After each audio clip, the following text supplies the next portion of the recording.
we have war within ourselves. If we're unsettled within ourselves, then we're going to feed that into the outer world.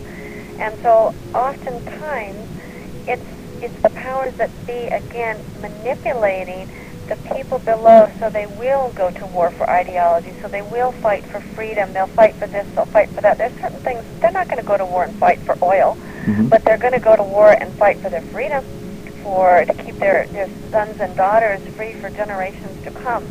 And so a lot of that is just manipulated so that the people will fall into that particular track that the powers that be want them to. They view us as, they view our emotions as something that is a weakness within us that are to be manipulated, and they can use against us and therefore manipulate us into whatever their will is versus what our will is. Again, we've lost what our will is. You know, fighting and killing, why would we do that? It's against our nature to do that. We basically are peace-loving beings when you get into the energy, the soul energy stream, like I had mentioned before. Right. But if we can go out there and create the persona of that we need our freedoms, that, you know, these people are communism and they're going to be taking away our freedoms and torturing us and doing all these things, then yes, it gets our emotions up and off we go. We forget the logical part of ourselves. There has to always be a balance. Like I talked about east-west, again, goes back to left brain, right brain. You know, there is no balance within us. They throw us one way and they throw us another. When you mentioned slavery, I mean, few people realize that black people sold black people. And if you take it further than that, white people sold white people. And there were white slaves down on the sugar plantations who were just as much in servitude as the black people were. Right. But they don't teach that in history. They just divide, right on down the line. So, you know, emotionally, we're not a stable culture anymore. And we're too busy trying to learn linear logic to be able to effectively use our multidimensional logic to any capacity that serves anybody any good. And therefore, we have become extremely easy to manipulate because we don't know who we are anymore. We've totally lost that connection from our source, from ourself, from reality, from pure frequency. And they're doing a very good job of leading us down. We've lost our connection to food. People don't know what food is. That represents what goes into your mind. They eat plastic, they eat chemicals. I mean, they don't eat food.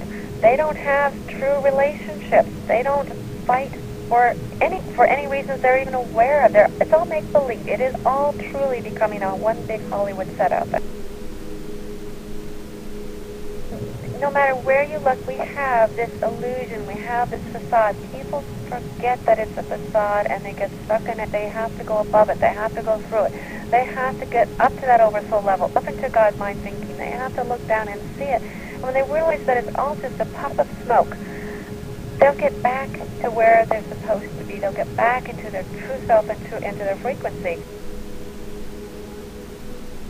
That's what people learn. That negative is a very powerful, strong teacher. We can't look at negative as bad. We have to look at it as a part of the God mind itself, which teaches us and moves us forward in a way we might not otherwise move forward.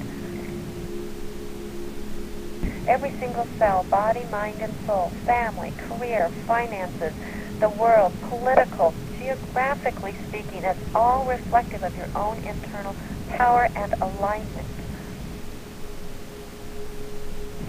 I want each of your listeners, when they're done with this show, to go into their home, and I want them to find some place of clutter in their home, and I want them to clean it out. It could be a drawer, it could be a desk, it could be a closet, it can be a corner, it could be a magazine basket. All those things represent the clutter in their mind that's holding clutter in this reality. And if all your listeners would start cleaning up their own space, that's going to begin cleaning up their mind. It's going to clean up their body. It's going to clean up their soul. And that effect is going to ripple out into the universe. And that's going to make a change. And believe it or not, how simple that is, that's the first assignment. The second one is do something different. Don't park in the same parking space. Choose a different one.